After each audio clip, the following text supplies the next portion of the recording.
আসসালামু আলাইকুম প্রিয় দর্শক। আজকে আমি ফুলকপি বাঁধাকপি বছর জুড়ে কিভাবে ফ্রোজেন করে রাখবেন সেটা শেয়ার করব। এই যে ফুলকপিগুলো সুন্দর করে কেটে পরিষ্কার করে নিয়ে হালকা হলুদ দিয়ে একটা বলক আসার সঙ্গে সঙ্গে চুলা থেকে নামিয়ে নিতে হবে। বাঁধাকপির ক্ষেত্রে একটু ভিন্ন রকম। বাঁধাকপিটাও সুন্দর করে ধুয়ে প্লাস্টিক ঝুড়িতে রেখে দিবেন। পানি ঝরার পর এটা হালকা সিদ্ধ করবেন। হালকা লবণ এবং হলুদ দিলে লবণ দেওয়ার সঙ্গে সঙ্গে একটু পানি বের হবে, তো পানি শুকানো পর্যন্ত জাল করতে হবে। তারপরেও আবার প্লাস্টিক ঝাঁকাতে ঢেলে রাখতে হবে।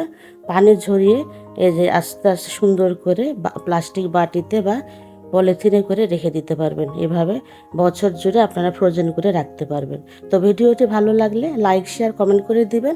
যারা ইউটিউব থেকে দেখছেন তারা সাবস্ক্রাইব করে দিবেন। সে পর্যন্ত ভালো থাকবেন সবাই। আল্লাহ হাফেজ।